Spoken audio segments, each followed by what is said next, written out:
실질적인 경제 성장은 없었다. 생산성이 50% 급락할 수도 있다. 너무 끔찍하지 않습니까?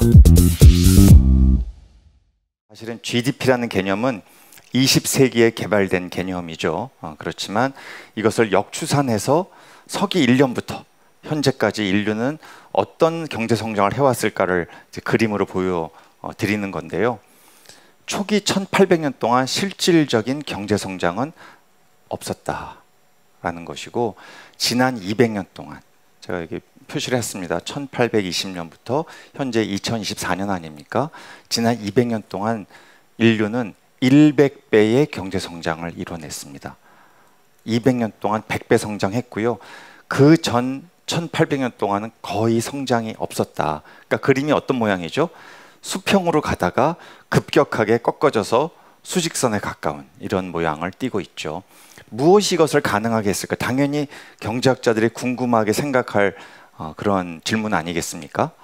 봤더니 역시 물적 토대는 19세기 초반부터 본격적으로 대량으로 사용하기 시작한 화석 연료에 기반해 있다라는 것이죠. 이것은 많은 학자들의 연구를 통해서 규명이 된 겁니다. 우리가 뭐 중고등학교 때도 많이 산업혁명이 무엇으로 가능했겠나 이런 이야기를 듣지 않았습니까?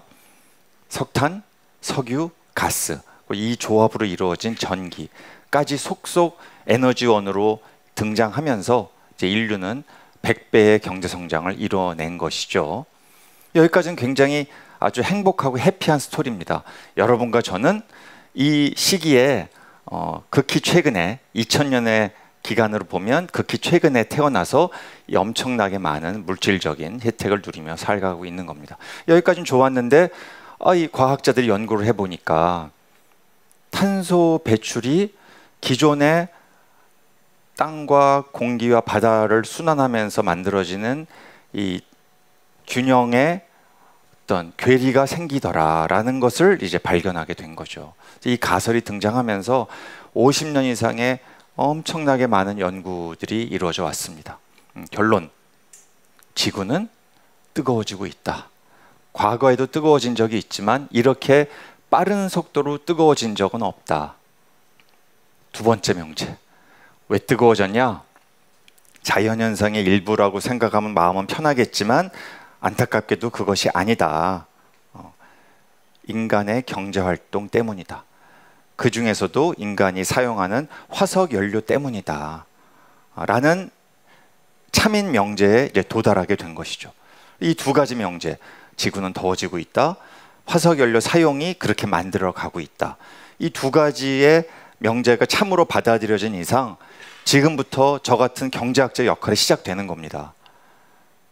계속해서 지금까지 해왔던 방식의 경제활동을 지속한다면 지금까지 보지 못했던 기후 피해가 더 급격하게 생겨나게 될지 않겠는가. 그렇다면은 경제학자의 연구에 따르면 뭐 저도 그런 연구를 했습니다만 이것이 어떤 인간에게 폭염과 뭐 태풍과 가뭄 이런 것으로 인한 피해를 넘어서서 아예 경제 성장 자체를 못하게 할 수 있다.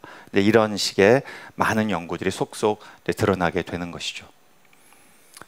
그래서 또 과학자들은 지난 2000년 동안 지구 온도는 어떻게 됐을까? 당연히 궁금하지 않겠습니까? 그래서 이런 연구를 한 것이고요. 사실 인류가 본격적으로 지구의 평균 온도를 재기 시작한 건 1880년 이후입니다. 140년밖에 안 됐어요.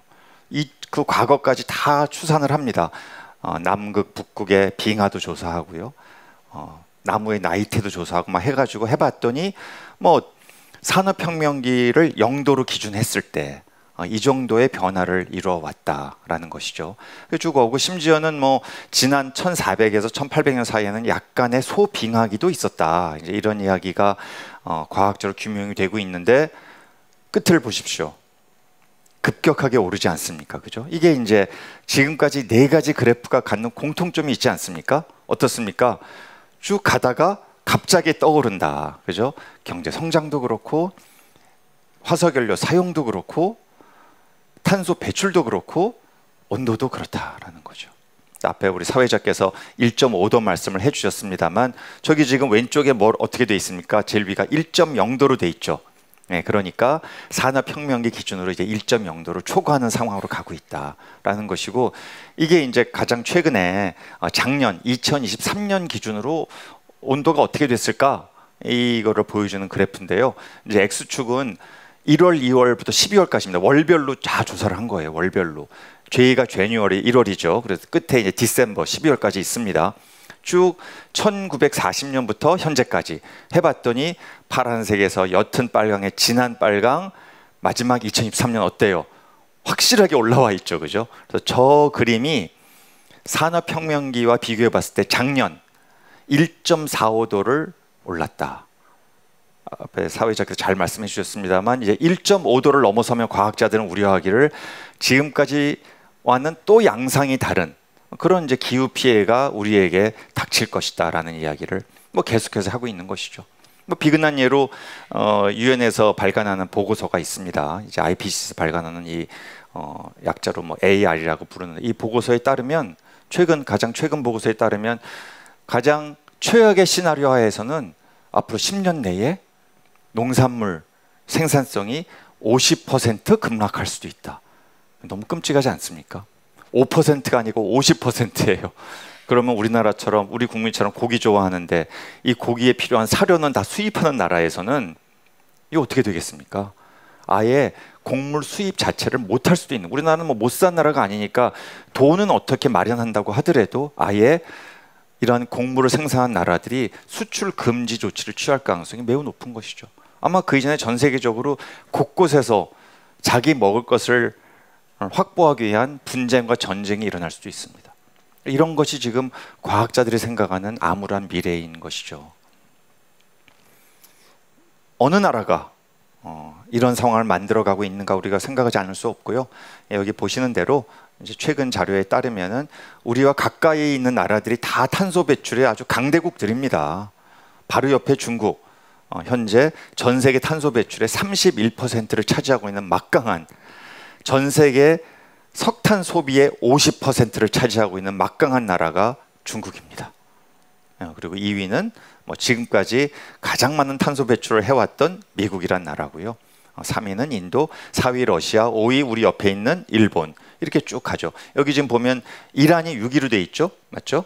그런데 이 다음에 이게 2011년인데요. 2022년 기준으로는 인도네시아, 8위에 랭크되는 인도네시아가 6위로 올라섰습니다. 인도네시아 성장률도 높고 석탄화력 발전소가 60%를 넘는 어마어마한 나라입니다. 계속해서 탄소 배출이 늘고 있는 것이죠. 한국은 2021년도도 그렇고 2022년도도 그렇고 여전히 9위에 랭크돼서 전 세계의 탄소 배출하는 탑 9 국가 중에 하나입니다.